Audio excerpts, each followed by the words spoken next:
ಯಾವ ತಾಯಿಯನ್ನು ಮಗನೇ ಜೈಲಿಗೆ ಕಳುಹಿಸಿದ್ದನೋ ಅದೇ ತಾಯಿಯನ್ನ ನೋಡಿ ಜಡ್ಜ್ ಸಾಹೇಬ್ರು ಕುರ್ಚಿ ಬಿಟ್ಟು ನಿಂತರು. ಮುಂದಿನ 5 ನಿಮಿಷಗಳಲ್ಲಿ ನ್ಯಾಯಾಲಯದಲ್ಲಿ ಏನಾಯಿತೋ ಅದು ಎಲ್ಲರನ್ನೂ ಬೆಚ್ಚಿ ಬೀಳಿಸಿತು. ಕಥೆಯನ್ನು ಕೊನೆಯವರೆಗೂ ಕೇಳಿ. ಪಾಟ್ನಾದ ಬೆಳಗ್ಗೆ ಎಂದಿನಂತೆ ಗಂಗೆಯ ತಂಪಾದ ಗಾಳಿಯೊಂದಿಗೆ ಆರಂಭವಾಗಿತ್ತು. ಘಾಟ್ಗಳಲ್ಲಿ ಜನರು ಸ್ನಾನ ಮಾಡುತ್ತಿದ್ದರು. ದೇವಸ್ಥಾನಗಳ ಗಂಟೆಗಳು ಮೊಳಗುತ್ತಿದ್ದವು ಮತ್ತು ಚಹಾ ಅಂಗಡಿಗಳಲ್ಲಿ ರಾಜಕೀಯದಿಂದ ಹಿಡಿದು ಬೆಲೆ ಏರಿಕೆಯವರೆಗೆ ಪ್ರತಿಯೊಂದು ವಿಷಯದ ಬಗ್ಗೆ ಚರ್ಚೆ ನಡೆಯುತ್ತಿತ್ತು. ಆದರೆ ಇದೇ ನಗರದಲ್ಲಿ ಒಂದು ಗಲ್ಲಿ ಇತ್ತು. ಅಲ್ಲಿ ಆ ಬೆಳಿಗ್ಗೆ ನಿಶ್ಶಬ್ದತೆ ಇತ್ತು. ಆ ಊರಿನ ಸಣ್ಣ ಗಳ್ಳಿಯಲ್ಲಿ ನಿಂತಿದ್ದ ಒಂದು ಹಳೆಯ ಮನೆ, ಅದರ ಗೋಡೆಗಳ ಮೇಲೆ ಕಾಲದ ಬಿರುಕುಗಳು ಸ್ಪಷ್ಟವಾಗಿ ಕಾಣಿಸುತ್ತಿದ್ದವು. ಇಂದು ಅದು ಯಾವುದೋ ಅನಾಹುತಕ್ಕೆ ಸಾಕ್ಷಿಯಾಗಲಿರುವಂತೆ ಕಾಣುತ್ತಿತ್ತು. ಅದೇ ಮನೆಯಲ್ಲಿ ಶಾರದಾ ದೇವಿ ವಾಸಿಸುತ್ತಿದ್ದರು. ಸುಮಾರು 60 ವರ್ಷ ವಯಸ್ಸು, ಕುಗ್ಗಿದ ಬೆನ್ನು, ಬಿಳಿಯಾಗುತ್ತಿರುವ ಜಡೆ ಮತ್ತು ಕಣ್ಣಿನಲ್ಲಿ ಜೀವನವು ಅವರಿಗೆ ಬಹಳಷ್ಟು ಕಲಿಸಿದ್ದೆಂಬಂತೆ ಕಾಣುವ ಸಹನೆ ಇತ್ತು. ಶಾರದಾ ದೇವಿಯ ಜೀವನದ ಒಂದು ಮಾತ್ರ ಆಧಾರ ಅವರ ಮಗ ರಾಘವ. ಪತಿಗೆ ಸಾವಾಗಿ 15 ವರ್ಷಗಳು ಕಳೆದಿದ್ದವು. ಕೂಲಿ ಕೆಲಸ ಮಾಡಿ, ಇತರರ ಮನೆಗಳಲ್ಲಿ ಕೆಲಸ ಮಾಡಿ ಅವರು ರಾಘವನನ್ನ ಬೆಳೆಸಿದ್ದರು. ಪಾಟ್ನಾ ವಿಶ್ವವಿದ್ಯಾಲಯದಲ್ಲಿ ಓದಿಸಿದ್ದರು. ದೊಡ್ಡ ಕನಸುಗಳನ್ನು ತೋರಿಸಿದ್ದರು ಮತ್ತು ಪ್ರತಿ ಬಾರಿ ತಮ್ಮನ್ನ ಹಿಂದೆ ಇಟ್ಟು ಮಗನನ್ನ ಮುಂದೆ ಒತ್ತಿದ್ದರು. ಆ ಬೆಳಿಗ್ಗೆ ಶಾರದಾ ದೇವಿ ಬೇಗನೆ ಎದ್ದಿದ್ದರು. ಇಡೀ ರಾತ್ರಿ ಅವರಿಗೆ ನಿದ್ರೆ ಬಂದಿರಲಿಲ್ಲ. ಮಣ್ಣಿನ ಒಲೆಯ ಮೇಲೆ ಚಹಾ ಇಡುವಾಗ ಅವರ ಕೈಗಳು ನಡುಗುತ್ತಿದ್ದವು. ಅವರ ಕಣ್ಣುಗಳು ಮತ್ತೆ ಮತ್ತೆ ಬಾಗಿಲಿನ ಕಡೆ ಹೋಗುತ್ತಿದ್ದವು, ಯಾರೋ ಬರಲು ಕಾಯುತ್ತಿರುವಂತೆ. ವಾಸ್ತವದಲ್ಲಿ ಇಂದು ರಾಘವ ನ್ಯಾಯಾಲಯಕ್ಕೆ ಹೋಗಬೇಕಿತ್ತು. ರಾಘವ ಈಗ ಸಾಮಾನ್ಯ ಹುಡುಗನಾಗಿರಲಿಲ್ಲ. ಪಾಟ್ನಾದ ಸಿವಿಲ್ ಲೈನ್ಸ್ನಲ್ಲಿ ಅವನ ಹೆಸರು ಪ್ರಸಿದ್ಧಿಯಾಗತೊಡಗಿತ್ತು. ಅವನು ಉದಯಿಸುತ್ತಿದ್ದ ಒಬ್ಬ ವಕೀಲನಾಗಿದ್ದ. ತೀಕ್ಷ್ಣ ಬುದ್ಧಿ, ಸ್ವಚ್ಛವಾದ ಉಡುಪು ಮತ್ತು ಮಾತನಾಡುವ ಶೈಲಿ ಅಷ್ಟು ಪ್ರಭಾವಶಾಲಿಯಾಗಿತ್ತು. ಜನರು ಕೇಳುತ್ತಲೇ ಇರುತ್ತಿದ್ದರು. ಶಾರದಾ ದೇವಿಗೆ ತಮ್ಮ ಮಗನ ಮೇಲೆ ಹೆಮ್ಮೆ ಇತ್ತು. ಆದರೆ ಇಂದು ಆ ಹೆಮ್ಮೆಯಲ್ಲಿ ಎಲ್ಲೋ ಒಂದು ಕಡೆ ಭಯವೂ ಸೇರಿಕೊಂಡಿತ್ತು. ಬಾಗಿಲು ತೆರೆಯಿತು. ರಾಘವ ಒಳಗೆ ಬಂದನು. ಸೂಟು ಬೂಟು ಧರಿಸಿ, ಕೈಯಲ್ಲಿ ಫೈಲ್ಗಳು, ಮುಖದಲ್ಲಿ ಗಂಭೀರತೆ ಇತ್ತು. ಶಾರದಾ ದೇವಿ ಅವನನ್ನು ನೋಡುತ್ತಿದ್ದಂತೆಯೇ ಅವರ ಬಾಯಿಂದ ಹೊರಬಂದ ಮಾತು, ಸ್ವಲ್ಪ ತಿನ್ನು ಮಗ, ಖಾಲಿ ಹೊಟ್ಟೆಯಲ್ಲಿ ಹೋಗಬೇಡ. ರಾಘವ ಅವರ ಕಡೆ ನೋಡಿದನು, ಆದರೆ ಕಣ್ಣುಗಳಲ್ಲಿ ಮಮತೆ ಇರಲಿಲ್ಲ. ಇಂದು ತಡಾಗ್ತಿದಮ್ಮ, ಕೋರ್ಟ್ನಲ್ಲಿ ಪ್ರಮುಖ ಕೇಸಿದೆ. ಶಾರದಾ ದೇವಿ ಏನೋ ಹೇಳಲು ಬಯಸಿದರು, ಆದರೆ ಪದಗಳು ಗಂಟಲಲ್ಲಿ ಅಟಕಿದವು. ತಾಯಿಯ ಹೃದಯಕ್ಕೆ ಗೊತ್ತಿತ್ತು, ಮಗ ಬದಲಾಗುತ್ತಿದ್ದಾನೆ. ಈಗ ಅವನು ಶಾಲೆಯಿಂದ ಬಂದು ಅವರ ಕಾಲು ಒತ್ತುತ್ತಿದ್ದ ಆ ರಾಘವ ಆಗಿರಲಿಲ್ಲ. ರಾಘವ ಹೋಗಲು ಹೊರಟನು. ಆಗ ಶಾರದಾ ದೇವಿ ನಿಧಾನವಾದ ಧ್ವನಿಯಲ್ಲಿ ಕೇಳಿದರು, ಮಗ, ಇಂದು ಇರುವ ಕೇಸ್ ಅದೇ ವ್ಯಕ್ತಿಯದ್ದಲ್ಲವೇ? ಅವನೇ ನನಗೆ ಸುಳ್ಳು ಆರೋಪ ಹಾಕಿದ್ದನು. ರಾಘವ ಕ್ಷಣಕಾಲ ನಿಂತನು. ಕೆಲವು ಕ್ಷಣಗಳ ಕಾಲ ಕೊಠಡಿಯಲ್ಲಿ ನಿಶ್ಶಬ್ದತೆ ಆವರಿಸಿತು. ನಂತರ ಅವನು ಹಿಂದಕ್ಕೆ ನೋಡದೆ ಹೇಳಿದನು, ಅಮ್ಮ, ಕಾನೂನು ಭಾವನೆಗಳಿಂದ ನಡೆಯೋದಿಲ್ಲ. ಹಾಗೆ ಬಾಗಿಲು ಮುಚ್ಚಿತು. Flash back. 5 ವರ್ಷಗಳ ಹಿಂದಿನ ಘಟನೆ. ಶಾರದಾ ದೇವಿಯ ಮೇಲೆ ಆರೋಪ ಮಾಡಲಾಗಿತ್ತು. ಅವರು ಪಕ್ಕದ ಮನೆಯಿಂದ ಕಳ್ಳತನ ಮಾಡಿದ್ದಾರೆ ಎಂದು. ಆರೋಪ ಸುಳ್ಳಾಗಿತ್ತು. ಆದರೆ ಸಾಕ್ಷಿಗಳು ಅವರ ವಿರುದ್ಧವಾಗಿದ್ದವು ಮತ್ತು ಆ ಸಾಕ್ಷಿಗಳನ್ನು ನ್ಯಾಯಾಲಯದಲ್ಲಿ ಮಂಡಿಸಿದ ವಕೀಲ ಅವರ ಸ್ವಂತ ಮಗ ರಾಘವನೇ ಆಗಿದ್ದ. ಆ ದಿನ ಶಾರದಾ ದೇವಿಗೆ ಮೊದಲ ಬಾರಿಗೆ ತಿಳಿಯಿತು, ಕಾನೂನಿನ ಪುಸ್ತಕಗಳು ತಾಯಿ ಮಗನ ಸಂಬಂಧಕ್ಕಿಂತ ದೊಡ್ಡದಾಗಿರಬಹುದು ಎಂದು. ರಾಘವ ನ್ಯಾಯಾಲಯದಲ್ಲಿ ಹೇಳಿದ್ದ, ಮೈಲಾರ್ಡ್, ಕಾನೂನು ಎಲ್ರಿಗೂ ಸಮಾನ. ಅವಳು ನನ್ನ ತಾಯಿಯಾದರೂ ಕೂಡ. ನ್ಯಾಯಾಧೀಶರು ತೀರ್ಪು ನೀಡಿದರು. ಶಾರದಾ ದೇವಿಗೆ 3 ವರ್ಷದ ಶಿಕ್ಷೆ. ಪೊಲೀಸರು ಅವರನ್ನ ಕರೆದೊಯ್ಯುವಾಗ ಶಾರದಾ ದೇವಿ ಹಿಂತಿರುಗಿ ನೋಡಿದರು. ರಾಘವ ತಲೆ ತಗ್ಗಿಸಿ ನಿಂತಿದ್ದ. ತಾಯಿಯ ಕಣ್ಣುಗಳಲ್ಲಿ ಕಣ್ಣೀರಿತ್ತು, ಆದರೆ ತುಟಿಗಳಲ್ಲಿ ಶಾಪ ಇರಲಿಲ್ಲ. ವರ್ತಮಾನ. 3 ವರ್ಷದ ಶಿಕ್ಷೆ ಪೂರ್ಣಗೊಳಿಸಿ ಶಾರದಾ ದೇವಿ ಹೊರ ಬಂದಿದ್ದರು. ಆದರೆ ಸಮಾಜದ ಜೈಲು ಇನ್ನೂ ಉಳಿದಿತ್ತು. ಜನರು ಅವರನ್ನ ಕಳ್ಳಿ ಅಂತ ಕರೆಯುತ್ತಿದ್ದರು. ಮನೆಗಳಲ್ಲಿ ಕೆಲಸ ಸಿಗುವುದು ನಿಂತಿತ್ತು ಮತ್ತು ಮಗ ದೂರವಾಗಿ ಬಿಟ್ಟಿದ್ದ. ಇಂದು ಅದೇ ಕೇಸ್ ಮತ್ತೆ ತೆರೆಯಲು ಹೋಗುತ್ತಿತ್ತು. ಹೊಸ ಜಡ್ಜ್ ಬರಲಿದ್ದರು ಮತ್ತು ಶಾರದಾ ದೇವಿಯನ್ನ ಸಾಕ್ಷಿಗಾಗಿ ಕರೆಯಲಾಗಿತ್ತು.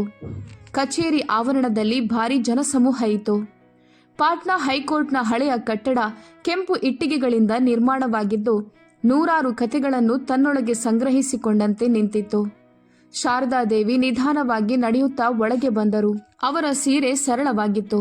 ಮುಖದಲ್ಲಿ ನೆರಿಗೆಗಳು ಮತ್ತು ಕಣ್ಣಿನಲ್ಲಿ ಭಯ. ಕೋರ್ಟ್ ರೂಮ್ನಲ್ಲಿ ಜಡ್ಜ್ ಬರುವ ಮೊದಲು ಎಲ್ಲರೂ ತಮ್ಮ ತಮ್ಮ ಸ್ಥಾನದಲ್ಲಿ ನಿಂತಿದ್ದರು. ರಾಘವ ಮುಂದೆ ಇರುವ ಬೆಂಚ್ನಲ್ಲಿ ಕುಳಿತಿದ್ದ. ತಾಯಿ ಮಗನ ಕಣ್ಣುಗಳು ಒಂದಕ್ಕೊಂದು ಸೇರಿತು. ಆದರೆ ಇಬ್ಬರೂ ಕೂಡ ತಕ್ಷಣ ಕಣ್ಣು ತಿರುಗಿಸಿಕೊಂಡರು. ಆಗ ಕೋರ್ಟ್ನಲ್ಲಿ ಧ್ವನಿ ಮೊಳಗಿತು. ಜಡ್ಜ್ ಸಾಹೇಬರು ಬರುತ್ತಿದ್ದಾರೆ. ಎಲ್ಲರೂ ನಿಂತರು. ಆದರೆ ಜಡ್ಜ್ ಸಾಹೇಬರು ಒಳಗೆ ಬಂದ ತಕ್ಷಣವೇ ಒಂದು ಘಟನೆ ನಡೆಯಿತು. ಅದು ಸಂಪೂರ್ಣ ಕೋರ್ಟನ್ನು ಬೆಚ್ಚಿ ಬೀಳಿಸಿತು. ಜಡ್ಜ್ ಸಾಹೇಬ್ರ ದೃಷ್ಟಿ ಶಾರದಾದೇವಿಯ ಮೇಲೆ ಬಿದ್ದ ಕೂಡಲೇ ಅವರು ನಿಂತು ಹೋದರು. ಅವರ ಮುಖದ ಭಾವಗಳೇ ಬದಲಾಯಿತು. ಕೈಯಲ್ಲಿದ್ದ ಫೈಲ್ ನಡುಗಲು ಶುರು ಮಾಡಿತು. ಮುಂದಿನ ಕ್ಷಣದಲ್ಲಿ ಯಾರೂ ಕನಸಲ್ಲೂ ಊಹಿಸದ ದೃಶ್ಯ ನಡೆಯಿತು. ಜಡ್ಜ್ ಸಾಹೇಬರು ತಮ್ಮ ಕುರ್ಚಿಯಿಂದ ಎದ್ದು ನೇರವಾಗಿ ಶಾರದಾದೇವಿಯ ಮುಂದೆ ಬಂದು ನಿಂತರು. ಸಂಪೂರ್ಣ ಕೋರ್ಟ್ ರೂಮ್ ನಿಶ್ಶಬ್ದತೆಯಲ್ಲಿ ಮುಳುಗಿತು. ರಾಘವನ ಕಣ್ಣುಗಳು ವಿಸ್ತಾರವಾದವು. ವಕೀಲರು, ಪೊಲೀಸರು, ಪ್ರೇಕ್ಷಕರು ಎಲ್ಲರೂ ಒಬ್ಬರನ್ನೊಬ್ಬರು ನೋಡಲು ಶುರು ಮಾಡಿದರು. ಶಾರದಾದೇವಿ ಗಾಬರಿಗೊಂಡರು. ಮಗ, ಏನಾಯಿತು ಎಂದು ಅವರು ಭಯದಿಂದ ಕೇಳಿದರು. ಜಡ್ಜ್ ಸಾಹೇಬರ ಕಣ್ಣುಗಳಲ್ಲಿ ಕಣ್ಣೀರಿತ್ತು. ಅವರು ಭಾರವಾದ ಧ್ವನಿಯಲ್ಲಿ ಹೇಳಿದರು, ಅಮ್ಮ, ನನ್ನನ್ನು ಗುರುತಿಸಿದ್ರಾ? ಶಾರದಾದೇವಿ ಗಮನದಿಂದ ನೋಡಿದರು. ಆಗ ಅಕಸ್ಮಾತ್ ಅವರ ಕೈಗಳು ನಡುಗಲು ಶುರು ಮಾಡಿದವು. ಅಯ್ಯೋ, ನೀನು ಅವನೇ ಅಲ್ವಾ? ಜಡ್ಜ್ ಸಾಹೇಬ್ರು ತಲೆ ತಗ್ಗಿಸಿದರು. ಆ ಕ್ಷಣದಲ್ಲಿ ಅದು ನ್ಯಾಯಾಲಯವಲ್ಲ, ವಿಧಿಯ ಸಭೆಯಂತೆ ಕಾಣುತ್ತಿತ್ತು. ಕೋರ್ಟ್ ರೂಮ್ನಲ್ಲಿದ್ದ ನಿಶ್ಶಬ್ದತೆ ಒಂದು ದೊಡ್ಡ ಬಿರುಗಾಳಿಗಿಂತ ಕಡಿಮೆಯಾಗಿರಲಿಲ್ಲ. ಪಾಟ್ನಾ ಹೈಕೋರ್ಟ್ನ ಆ ದೊಡ್ಡ ಕಟ್ಟಡದಲ್ಲಿ ಪ್ರತಿದಿನ ನೂರಾರು ಪ್ರಕರಣಗಳು ಕೇಳಲಾಗುತ್ತವೆ. ಆದರೆ ಇಂದು ಒಂದು ಕಾಣದ ಪ್ರಕರಣ ನಡೆಯುತ್ತಿತ್ತು. ಸಂಬಂಧಗಳ, ಮನಸ್ಸಿನ ಮತ್ತು ಕೆಲವೊಮ್ಮೆ ಮನುಷ್ಯನಿಗಿಂತ ದೊಡ್ಡದಾಗುವ ಕಾನೂನಿನ ಪ್ರಕರಣ. ಜಡ್ಜ್ ಸಾಹೇಬ್ರು ಇನ್ನು ಶಾರದಾದೇವಿಯ ಮುಂದೆ ನಿಂತಿದ್ದರು. ಅವರ ಕಣ್ಣುಗಳಲ್ಲಿ ಕಣ್ಣೀರಿತ್ತು, ಧ್ವನಿ ನಡುಗುತ್ತಿತ್ತು ಮತ್ತು ಮುಖದಲ್ಲಿ ವರ್ಷಗಳ ಹಿಂದಿನ ಅಪರಾಧ ಭಾವ ಸ್ಪಷ್ಟವಾಗಿ ಕಾಣುತ್ತಿತ್ತು. ಕೋರ್ಟ್ನ ಒಬ್ಬ ಸಿಬ್ಬಂದಿ ಮುಂದೆ ಬಂದು, ಮೈಲಾರ್ಡ್, ಕೋರ್ಟ್ ಕಾರ್ಯವಾಹಿ ಎಂದಾಗ ಜಡ್ಜ್ ಸಾಹೇಬ್ರು ಕೈ ಎತ್ತಿ ಅವನನ್ನ ನಿಲ್ಲಿಸಿದರು. ಸಂಪೂರ್ಣ ಕೋರ್ಟು ಬೆಚ್ಚಿ ಬಿದ್ದಿತು. ಇಂತಹ ದೃಶ್ಯವನ್ನ ಯಾರೂ ಮೊದಲು ನೋಡಿರಲಿಲ್ಲ. ಶಾರದಾದೇವಿಯ ಉಸಿರು ವೇಗವಾಯಿತು. ಅವರು ನಡುಗುವ ಧ್ವನಿಯಲ್ಲಿ ಕೇಳಿದರು, ಮಗ, ನೀನ್ ಯಾರು ಮತ್ತು ಎಲ್ಲರ ಮುಂದೆ ಹೀಗೆ ಯಾಕೆ? ಜಡ್ಜ್ ಸಾಹೇಬ್ರು ನಿಧಾನವಾಗಿ ಹೇಳಿದರು, ಅಮ್ಮ, ನೀವು ನನ್ನನ್ನು ಮರೆತಿರಬಹುದು, ಆದರೆ ನಾನು ನಿಮ್ಮನ್ನು ಎಂದಿಗೂ ಮರೆತಿಲ್ಲ. ಈಗ ಕೋರ್ಟ್ ರೂಮ್ನಲ್ಲಿ ಗುಸುಗುಸು ಮಾತುಗಳು ಆರಂಭವಾದವು. ಎಲ್ಲರ ಮನಸ್ಸಿನಲ್ಲಿ ಒಂದೇ ಪ್ರಶ್ನೆ, ಈ ಸಂಬಂಧ ಏನು? ಕಳೆದ ಕಾಲದ ನೆರಳುಗಳು. ಜಡ್ಜ್ ಸಾಹೇಬ್ರು ತಮ್ಮ ಕುರ್ಚಿಯ ಕಡೆ ನೋಡಿದರು. ನಂತರ ಆಳವಾಗಿ ಉಸಿರೆಳೆದು ಹೇಳಿದರು, ಕಾರ್ಯವಾಹಿ ಆರಂಭವಾಗುವ ಮೊದಲು ನಾನೊಂದು ವಿಷಯ ಹೇಳಬೇಕು. ಸಂಪೂರ್ಣ ಕೋರ್ಟ್ ರೂಮ್ ಮೌನವಾಯಿತು. ಇಂದಿನಿಂದ 22 ವರ್ಷಗಳ ಹಿಂದೆ ಎಂದು ಜಡ್ಜ್ ಸಾಹೇಬ್ರು ಆರಂಭಿಸಿದರು. ನಾನು ಕೂಡ ಪಾಟ್ನಾದ ಅದೇ ಗಲ್ಲಿಗಳಲ್ಲಿ ಅಲೆದಾಡುತ್ತಿದ್ದ ಒಬ್ಬ ಅನಾಥ ಹುಡುಗನಾಗಿದ್ದೆ. ಅಲ್ಲಿ ಇಂದಿಗೂ ನೂರಾರು ಮಕ್ಕಳು ಹಸಿದೇ ನಿದ್ರೆ ಮಾಡುತ್ತಾರೆ. ಅವರ ಧ್ವನಿಯಲ್ಲಿ ನೋವಿತ್ತು. ಆ ಸಮಯದಲ್ಲಿ ನನ್ನ ಹೆಸರು ಅಮಿತ್. ತಾಯಿ ಇರಲಿಲ್ಲ. ತಂದೆ ಮಧ್ಯದಲ್ಲಿ ಮುಳುಗಿದ್ದರು. ನಾನು ರೈಲು ನಿಲ್ದಾಣದಲ್ಲಿ ಬದುಕಲು ಶುರು ಮಾಡಿದೆ. ಶಾರದಾದೇವಿಯ ಕಣ್ಣುಗಳಲ್ಲಿ ಹೊಳಪು ಮೂಡಿತು. ನೆನಪುಗಳು ಅವರ ಮುಂದೆ ತೇಲಿದವು. ಒಂದು ದಿನ ಜಡ್ಜ್ ಹೇಳಿದರು, ನಾನು ಪಾಟ್ನಾ ಜಂಕ್ಷನ್ನಲ್ಲಿ ಮೂರ್ಛೆ ತಪ್ಪಿ ಬಿದ್ದಿದ್ದೆ. 3 ದಿನಗಳಿಂದ ಏನೂ ತಿಂದಿರಲಿಲ್ಲ. ಆಗ ಒಂದು ಹೆಂಗಸು ಬಂದಳು. ಚಿಂದಿಯಾದ ಸೀರೆ, ಆದರೆ ಹೃದಯ ಬಹಳ ದೊಡ್ಡದು. ಅವಳು ನನ್ನನ್ನು ತನ್ನ ಮನೆಗೆ ಕರೆದೊಯ್ದಳು. ಇದನ್ನು ಹೇಳುತ್ತಾ ಅವರು ಶಾರದಾದೇವಿಯ ಕಡೆ ನೋಡಿದರು. ನೀವು ನನಗೆ ಊಟ ಕೊಟ್ರಿ, ನನ್ನ ಗಾಯಗಳಿಗೆ ಅರಿಶಿನ ಹಚ್ಚಿದ್ರಿ, ನನ್ನ ಉಸಿರು ಇರುವವರೆಗೆ ನೀನು ನನ್ನ ಮಗ ಅಂತ ಹೇಳಿದ್ರಿ. ಶಾರದಾದೇವಿಯ ಕಣ್ಣುಗಳಿಂದ ಕಣ್ಣೀರು ಹರಿಯತೊಡಗಿತು. ಹೌದು, ನೀನು ಅಮಿತ್. ನಾನು ತರಕಾರಿ ಮಾರಲು ಹೋಗ್ತಿದ್ದೆ ಮತ್ತು ನೀನು ಮನೆಯಲ್ಲಿ ಕುಳಿತು ರಾಘವನಿಗೆ ಓದಿಸ್ತಿದ್ದೆ. ಕೋರ್ಟ್ನಲ್ಲಿ ಕುಳಿತಿದ್ದವರು ಉಸಿರನ್ನೇ ಹಿಡಿದು ಕೇಳುತ್ತಿದ್ದರು. 3 ವರ್ಷಗಳ ಮಮತೆ.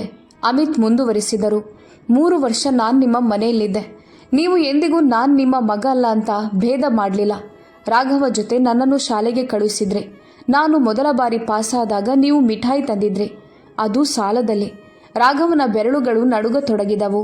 ಅವನು ತನ್ನ ಜೀವನದ ಒಂದು ಭಾಗವಾಗಿದ್ದ ಕಥೆಯನ್ನ ಮೊದಲ ಬಾರಿ ಕೇಳುತ್ತಿದ್ದ, ಆದರೆ ಅವನಿಗೆ ಎಂದಿಗೂ ಹೇಳಲಾಗಿರಲಿಲ್ಲ. ನಂತರ ಅಮಿತ್ ಧ್ವನಿ ಭಾರವಾಯಿತು. ಒಂದು ದಿನ ನನ್ನ ತಂದೆ ಹಿಂತಿರುಗಿದ್ರು. ಇನ್ನು ನೀನು ನನ್ನ ಜೊತೆ ಬರಬೇಕು ಅಂತ ಹೇಳಿದ್ರು. ಅಮ್ಮ, ನೀವಾಗ ಅತ್ತಿದ್ರಿ. ನೀವು ನನ್ನನ್ನು ಹೋಗಲು ಬಿಡಲು ಇಷ್ಟಪಡಲಿಲ್ಲ. ಶಾರದಾದೇವಿ ಅಳುತ್ತಾ ಹೇಳಿದ್ರು, ನೀನು ಹೋದೆ ಮತ್ತೆ ಎಂದಿಗೂ ಹಿಂತಿರುಗಲಿಲ್ಲ. ಅಮಿತ್ ತಲೆ ತಗ್ಗಿಸಿದರು. ಜೀವನ ನನ್ನನ್ನು ಬೇರೆ ದಾರಿಗೆ ಕರೆದೊಯ್ದಿತು. ನನ್ನ ತಂದೆ ನನ್ನನ್ನು ಕೂಲಿಗೆ ಹಾಕಿದ ಹೊಡೆದ.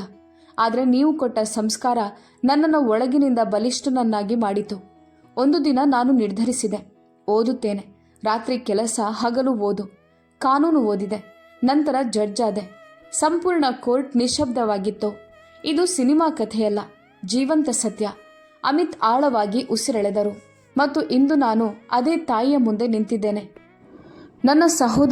ನನ್ನ ಚಿಕ್ಕ ಸಹೋದರ ರಾಘವ ಕಾನೂನಿನ ಹೆಸರಿನಲ್ಲಿ ಜೈಲಿಗೆ ಕಳುಹಿಸಿದ್ದಾನೆ. ಈಗ ಎಲ್ಲರ ದೃಷ್ಟಿ ರಾಘವನ ಮೇಲೆ ಇತ್ತು. ರಾಘವನ ಲೋಕ ಒಂದೇ ಕ್ಷಣದಲ್ಲಿ ಒಡೆಯಿತು. ಅವನ ಕಿವಿಯಲ್ಲಿ ಒಂದೇ ಶಬ್ದ ಮೊಳಗುತ್ತಿತ್ತು, ನನ್ನ ಚಿಕ್ಕ ಸಹೋದರ. ಅವನು ಏಕಾಏಕಿ ಎದ್ದು ನಿಂತನು. ಮೈ ಲಾರ್ಡ್, ಇದು ಸತ್ಯವಾದರೆ ನಾನು ಏನೋ ಹೇಳಬೇಕು. ಜಡ್ಜ್ ಅಮಿತ್ ಅವನ ಕಡೆ ನೋಡಿದರು. ಆ ದೃಷ್ಟಿಯಲ್ಲಿ ಕೋಪವಲ್ಲ, ನೋವಿತ್ತು. ರಾಘವ ನ್ಯಾಯಾಲಯದ ಕಡೆ ನೋಡಿ ಹೇಳಿದನು, ನಾನು ಕಾನೂನನ್ನು ದೇವರಂತೆ ನೋಡಿದ್ದೆ. ಕಾನೂನು ಅಂಧ ಅಂತ ನನಗೆ ಕಲಿಸಲಾಯಿತು. ಆದರೆ ಇಂದು ಅರ್ಥವಾಗ್ತಿದೆ. ಅಂಧ ಕಾನೂನು ಮನುಷ್ಯನನ್ನು ಅಂಧನನ್ನಾಗಿಸುತ್ತದೆ. ಅವನ ಕಣ್ಣುಗಳಿಂದ ಕಣ್ಣೀರು ಹರಿಯಿತು. ಅಮ್ಮ, ನಾನು ನಿಮ್ಮ ವಿರುದ್ಧ ಕೇಸ್ ಹೋರಾಡಿದಾಗ ನಾನು ಗೆಲ್ಲಬೇಕೆಂದಿದ್ದೆ, ವೈರಲ್ ಆಗಬೇಕೆಂದಿದ್ದೆ. ಹೆಸರು, ಖ್ಯಾತಿ ಮತ್ತು ನನ್ನ ಪ್ರಗತಿಯ ಹಿಂದೆ ಓಡುತ್ತಿದ್ದೆ. ಶಾರದಾದೇವಿ ಏನೂ ಮಾತನಾಡಲಿಲ್ಲ, ಮಗನನ್ನೇ ನೋಡುತ್ತಿದ್ದರು. ಅಮಿತ್ ಫೈಲ್ ತೆರೆದರು. ಈ ಕೇಸ್ನಲ್ಲಿ ನೀಡಲಾದ ಸಾಕ್ಷಿಗಳಲ್ಲಿ ಹಲವಾರು ದೋಷಗಳಿವೆ. CCTV footage ಅಪೂರ್ಣವಾಗಿತ್ತು. ಸಾಕ್ಷಿಗಳ ಹೇಳಿಕೆಗಳನ್ನು ಖರೀದಿಸಲಾಗಿತ್ತು. ಕೋರ್ಟ್ನಲ್ಲಿ ಗದ್ದಲ ಉಂಟಾಯಿತು. ಅಂದರೆ ಶಾರದಾದೇವಿಯನ್ನು ಉದ್ದೇಶಪೂರ್ವಕವಾಗಿ ಸಿಕ್ಕಿಸಲಾಗಿದೆ ಅಂತ ಒಬ್ಬ ವಕೀಲ ಗುಸುಗುಸು ಹೇಳಿದರು. ಅಮಿತ್ ಧ್ವನಿ ಪ್ರತಿಧ್ವನಿಸಿತು. ಅತಿ ದೊಡ್ಡ ಪ್ರಶ್ನೆ ಏನಂದರೆ, ನ್ಯಾಯ ಕೇವಲ ಸಾಕ್ಷಿಗಳಿಂದ ಆಗುತ್ತದೆಯಾ ಅಥವಾ ಸತ್ಯದಿಂದನಾ? ತಾಯಿಯ ಮೌನ. ಇಷ್ಟರವರೆಗೆ ಶಾರದಾದೇವಿ ಮೌನವಾಗಿದ್ದರು. ಅಕಸ್ಮಾತ್ ಅವರು ಮಾತನಾಡಲು ಆರಂಭಿಸಿದರು. ಮಗ ಅಮಿತ್, ನೀನು ದೊಡ್ಡವನಾಗಿದ್ಯಾ, ನನಗೆ ಸಂತೋಷ. ರಾಘವ, ನೀನು ನಿನ್ನ ದಾರಿಯಲ್ಲಿ ಹೋಗಿದ್ಯಾ. ಅವರು ಆಳವಾಗಿ ಉಸಿರೆಳೆದರು. ಆದರೆ ತಾಯಿ ಜೈಲಿಗೆ ಹೋದಾಗ ದೇಹ ಮಾತ್ರವಲ್ಲ, ಆತ್ಮವು ಬಂಧಿಯಾಗುತ್ತದೆ. ಸಂಪೂರ್ಣ ಕೋರ್ಟ್ ಕಣ್ಣೀರಿನಲ್ಲಿ ಮುಳುಗಿತು. ಜೈಲಿನಲ್ಲಿ ಪ್ರತಿ ರಾತ್ರಿ ನಾನು ಒಂದೇ ವಿಚಾರ ಯೋಚಿಸ್ತಿದ್ದೆ, ನನ್ನ ಮಗ ತಪ್ಪು ಮಾಡಲಾರ, ಎಲ್ಲೋ ನಾನು ತಪ್ಪು ಮಾಡಿಕೊಂಡಿರ್ಬೋದು. ರಾಘವ ಜೋರಾಗಿ ಅಳತೊಡಗಿದ. ತೀರ್ಪು ಹೇಳುವ ಮೊದಲು ಅಮಿತ್ ಗ್ಯಾವೆಲ್ ಎತ್ತಿದ್ದರು, ಆದರೆ ನಿಲ್ಲಿಸಿದರು. ಈ ಪ್ರಕರಣ ಈಗ ಕೇವಲ ಕಾನೂನಿನ ವಿಷಯವಾಗಿರಲಿಲ್ಲ. ಅವರು ಹೇಳಿದರು, ಇದು ಆತ್ಮದ ವಿಷಯ. ಅವರು ಘೋಷಿಸಿದರು, ನ್ಯಾಯಾಲಯ ಈ ಪ್ರಕರಣದ ಸಂಪೂರ್ಣ ಮರುವಿಚಾರಣೆ ನಡೆಸುತ್ತದೆ. ಸಂಪೂರ್ಣ ಕೋರ್ಟ್ ನಿಂತಿತು. ಶಾರದಾದೇವಿಯ ಕಣ್ಣುಗಳಲ್ಲಿ ಮೊದಲ ಬಾರಿಗೆ ಆಶೆ ಮೂಡಿತು. ಅಂತ್ಯದತ್ತ ಸಾಗುತ್ತಿರುವ ಬಿರುಗಾಳಿ. ಕೋರ್ಟ್ನಿಂದ ಹೊರಬರುವಾಗ ರಾಘವ ಶಾರದಾದೇವಿಯ ಕಾಲಿಗೆ ಬಿದ್ದನು. ಅಮ್ಮ, ನನ್ನನ್ನು ಕ್ಷಮಿಸು. ಶಾರದಾದೇವಿ ಅವನ ತಲೆಯನ್ನ ಮುಟ್ಟಿ ಹೇಳಿದರು, ಕ್ಷಮೆಯನ್ನು ತಾಯಿಯಿಂದ ಕೇಳೋದಿಲ್ಲ, ತಮ್ಮ ಮನಸ್ಸಿನ ಮುಂದೆ ಕೇಳಬೇಕು. ಮಗ ಅಮಿತ್ ದೂರ ನಿಂತು ಈ ದೃಶ್ಯವನ್ನ ನೋಡುತ್ತಿದ್ದರು. ಅವನ ಕಣ್ಣುಗಳಲ್ಲಿ ಕಣ್ಣೀರಿತ್ತು, ಆದರೆ ಮುಖದಲ್ಲಿ ತೃಪ್ತಿ ಇತ್ತು.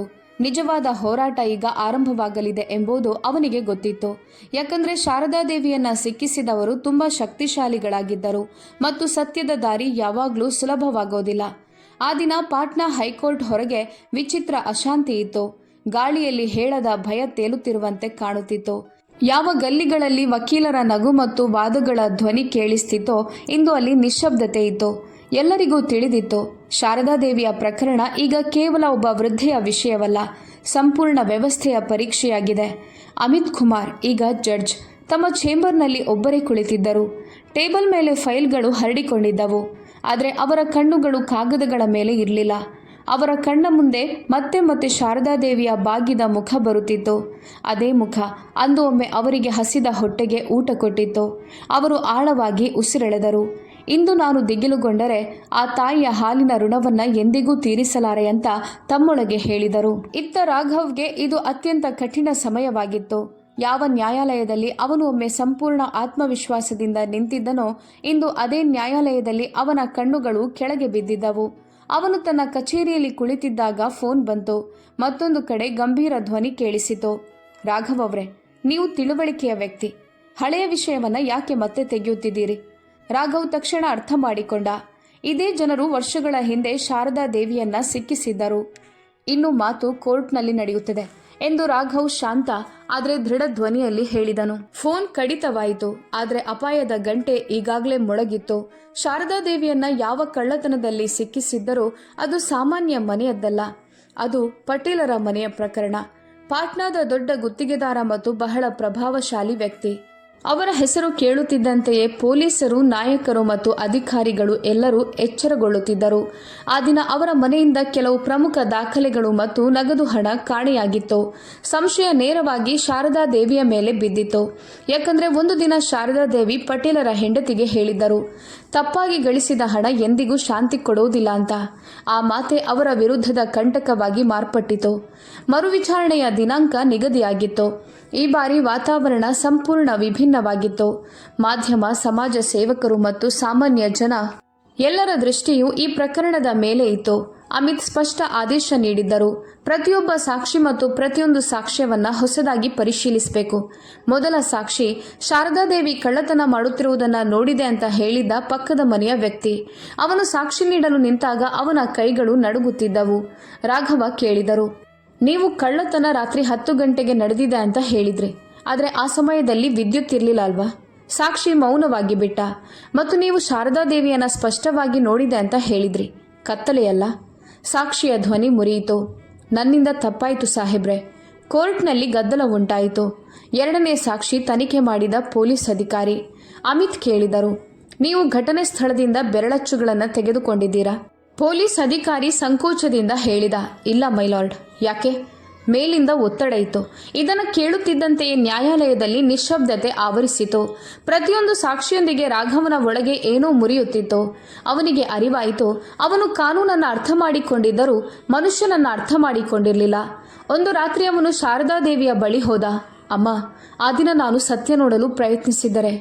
ಶಾರದಾದೇವಿ ಅವನನ್ನು ನಿಲ್ಲಿಸಿದರು. ಮಗ, ಕಳೆದ ಸಮಯ ಹಿಂತಿರುಗೋದಿಲ್ಲ, ಆದರೆ ತನ್ನ ತಪ್ಪನ್ನು ಒಪ್ಪಿಕೊಳ್ಳುವವನೇ ದೊಡ್ಡವನಾಗುತ್ತಾನೆ. ಇತ್ತ ಪಟೇಲರು ಆತಂಕಗೊಂಡಿದ್ದರು. ಅವರಿಗೆ ಒಂದು ಬಡ ಮಹಿಳೆಯನ್ನ ಕುಗ್ಗಿಸುವುದು ಸುಲಭ ಅಂತ ತೋಚಿತ್ತು. ಆದರೆ ಈಗ ವಿಷಯ ಅವರ ಕೈಯಿಂದ ಜಾರುತ್ತಿತ್ತು. ಬೆದರಿಕೆ ಕಳುಹಿಸಲಾಯಿತು. ಒಂದು ರಾತ್ರಿ ರಾಘವನ ಮನೆಯ ಹೊರಗೆ ಕಾರು ನಿಂತಿತು. ಒಬ್ಬ ವ್ಯಕ್ತಿ ಹೇಳಿದ, ಈ ಪ್ರಕರಣದಿಂದ ದೂರವಿರಿ, ನಿಮಗೆ ಬೇಕಾದ್ದೆಲ್ಲ ಸಿಗುತ್ತದೆ. ರಾಘವ ಬಾಗಿಲು ಮುಚ್ಚುತ್ತಾ ಹೇಳಿದನು, ಇನ್ನು ನ್ಯಾಯ ಮಾತ್ರ ಸಿಗುತ್ತದೆ. ಮುಂದಿನ ವಿಚಾರಣೆಯಲ್ಲಿ ಅಮಿತ್ ದೊಡ್ಡ ನಿರ್ಧಾರ ತೆಗೆದುಕೊಂಡರು. ಪಟೇಲರನ್ನು ಕೂಡ ನ್ಯಾಯಾಲಯಕ್ಕೆ ಹಾಜರುಪಡಿಸಲು ಆದೇಶಿಸಿದರು. ಪಟೇಲರು ಕೋರ್ಟ್ಗೆ ಬಂದಾಗ ಮೊದಲ ಬಾರಿಗೆ ಅವರ ಆತ್ಮವಿಶ್ವಾಸ ಕದಲಿತು.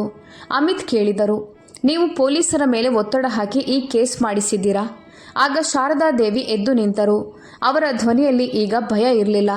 ಮೈಲಾರ್ಡ್, ನಾನು ಬಡವಳು, ದುರ್ಬಲಳು, ಆದರೆ ಸುಳ್ಳುಗಾರ್ತಿಯಲ್ಲ. ನೀವು ನನ್ನ ಗೌರವ ಕಸಿದುಕೊಂಡ್ರೆ, ಆದರೆ ಸತ್ಯವನ್ನು ಕಸಿದುಕೊಳ್ಳಲು ಸಾಧ್ಯವಾಗಲಿಲ್ಲ. ಸಾಕ್ಷಿ ಮೇಲ್ಸಾಕ್ಷಿ ಹೊರಬರುತ್ತಲೇ ಹೋದವು. ಕೊನೆಗೆ ಒಬ್ಬ ಹಳೆಯ ಕೆಲಸಗಾರ ಒಪ್ಪಿಕೊಂಡ. ಕಳ್ಳತನವನ್ನು ಅವನೇ ಮಾಡಿದ್ದ. ಪಟೇಲರು ಹೇಳಿದ ಕಾರಣ. ಪಟೇಲ್ರ ಮುಖ ಬಿಳಿಯಾಗಿ ಹೋಗಿತ್ತು. ಅಮಿತ್ ಹತೋಡೆ ಎತ್ತಿದರು. ನ್ಯಾಯಾಲಯ ತೀರ್ಮಾನಕ್ಕೆ ಬಂದಿದೆ. ಶಾರದಾದೇವಿಯನ್ನ ಉದ್ದೇಶಪೂರ್ವಕವಾಗಿ ಸುಳ್ಳು ಪ್ರಕರಣದಲ್ಲಿ ಸಿಕ್ಕಿಸಲಾಗಿದೆ. ಶಾರದಾದೇವಿಯ ಕಣ್ಣುಗಳಿಂದ ಕಣ್ಣೀರು ಹರಿಯತೊಡಗಿತು. ಅದು ನೋವಿನ ಕಣ್ಣೀರಲ್ಲ, ನ್ಯಾಯದ ಕಣ್ಣೀರು. ಆದರೂ ಅಂತಿಮ ತೀರ್ಪು ಇನ್ನೂ ಬಾಕಿ ಇತ್ತು. ಕಾನೂನಿನ ಪ್ರಕ್ರಿಯೆ ದೀರ್ಘವಾಗಿತ್ತು. ಅಮಿತ್ ತಿಳಿದಿದ್ದರು, ಇದು ಕೇವಲ ಒಬ್ಬ ಮಹಿಳೆಯ ಹೋರಾಟವಲ್ಲ, ವ್ಯವಸ್ಥೆಯ ಕೆಳಗೆ ಒತ್ತಿಹಾಕಲ್ಪಡುವ ಪ್ರತಿಯೊಬ್ಬ ತಾಯಿಯ ಹೋರಾಟ. ರಾಘವ್ ಮೊದಲ ಬಾರಿಗೆ ನೆಮ್ಮದಿಯ ಉಸಿರು ಬಿಟ್ಟನು.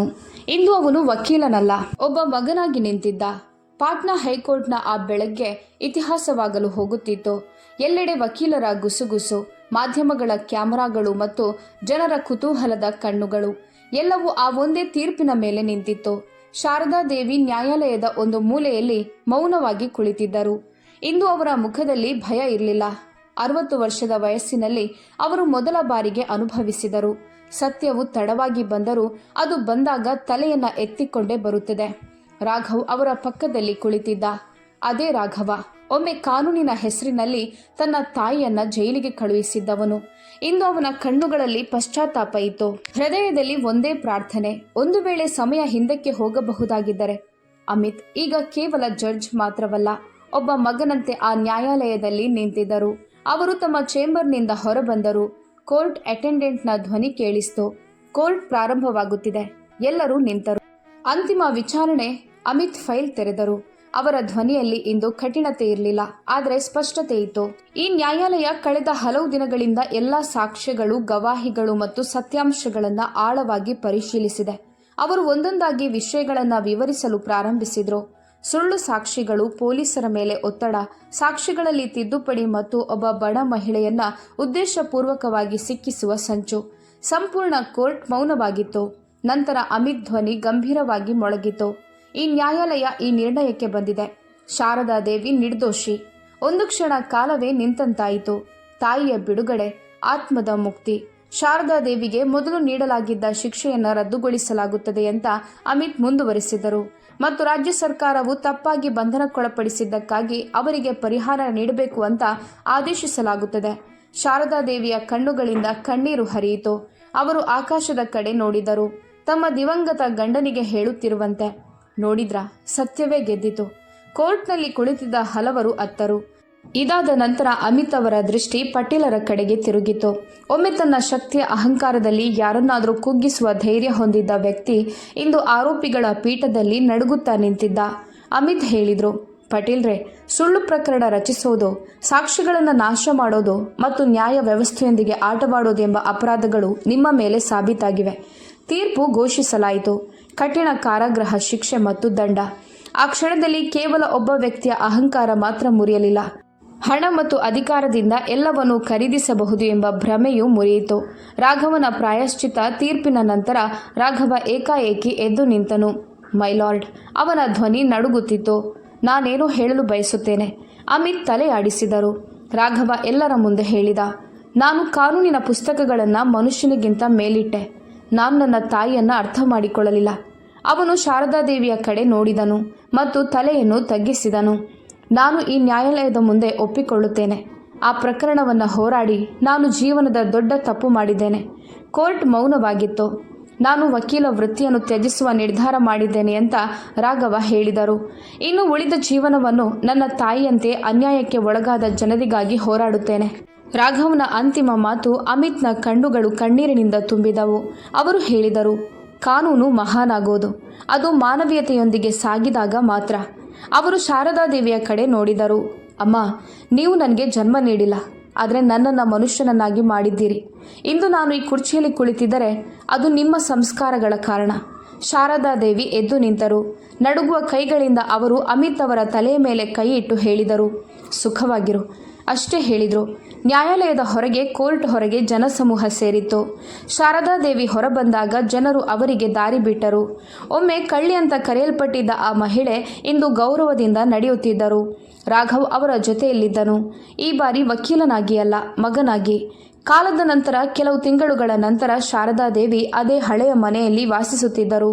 ಆದರೆ ಈಗ ಆ ಮನೆಯ ಗೋಡೆಗಳ ಮೇಲೆ ನ್ಯಾಯದ ಬೆಳಕು ಹರಡಿತು. ರಾಘವ ಪಾಟ್ನಾದಲ್ಲಿ ಉಚಿತ ಕಾನೂನು ಸಹಾಯ ಕೇಂದ್ರವನ್ನು ಆರಂಭಿಸಿದನು. ಅದಕ್ಕೆ ಅವನು ಹೆಸರಿಟ್ಟನು ಶಾರದಾ ನ್ಯಾಯ ಸೇವಾ. ಅಮಿತ್ ಇನ್ನೂ ಜಡ್ಜ್ ಆಗಿದ್ದ. ಆದರೆ ಪ್ರತಿಯೊಂದು ತೀರ್ಪಿನ ಮೊದಲು ಅವರಿಗೆ ಒಂದು ತಾಯಿಯ ಸೀರೆ ಮತ್ತು ಒಲೆಯ ಮೇಲೆ ಕುದಿಯುತ್ತಿದ್ದ ಚಹಾ ನೆನಪಾಗುತ್ತಿತ್ತು. ಅಂತಿಮ ದೃಶ್ಯ, ಒಂದು ಸಂಜೆ ಮೂವರು ಗಂಗಾ ಘಾಟ್ನಲ್ಲಿ ಕುಳಿತಿದ್ದರು. ಸೂರ್ಯ ಅಸ್ತಮಿಸುತ್ತಿದ್ದ. ನೀರು ಚಿನ್ನದ ಬಣ್ಣದಲ್ಲಿ ಹೊಳೆಯುತ್ತಿತ್ತು. ಶಾರದಾದೇವಿ ನಿಧಾನವಾಗಿ ಹೇಳಿದರು, ಇಂದು ನನಗೆ ಅರ್ಥವಾಗಿದೆ. ನ್ಯಾಯ ಕೇವಲ ನ್ಯಾಯಾಲಯದಲ್ಲೇ ಅಲ್ಲ, ಹೃದಯದಲ್ಲೂ ಇರಬೇಕು. ರಾಘವ ಮತ್ತು ಅಮಿತ್ ಒಬ್ಬರನ್ನೊಬ್ಬರು ನೋಡಿದರು. ಇಬ್ಬರು ಮೌನವಾಗಿ ತಲೆ ತಗ್ಗಿಸಿದರು. ಗಂಗಾ ಹರಿಯುತ್ತಲೇ ಇತ್ತು. ಅದು ಹೇಳುತ್ತಿರುವಂತೆ, ಸತ್ಯವನ್ನ ಯಾರೂ ಬಂಧಿಸಲು ಸಾಧ್ಯವಿಲ್ಲ. ಈ ಕಥೆ ನಿಮಗೆ ನಿಮ್ಮ ತಾಯಿಯ ನೆನಪನ್ನು ತಂದಿದ್ದರೆ ಅಥವಾ ಎಲ್ಲೋ ನಿಮ್ಮ ಹೃದಯ ಭಾರವಾಗಿದ್ದರೆ ದಯವಿಟ್ಟು ಮನದ ಮಾತು ಚಾನಲನ್ನು ಸಬ್ಸ್ಕ್ರೈಬ್ ಮಾಡಿ. ಯಾಕಂದರೆ ಇಲ್ಲಿ ಪ್ರತಿಯೊಂದು ಕಥೆಯು ಸಂಬಂಧಗಳು, ಸತ್ಯ ಮತ್ತು ನ್ಯಾಯದ ಧ್ವನಿಯಾಗಿ ಮೂಡುತ್ತದೆ.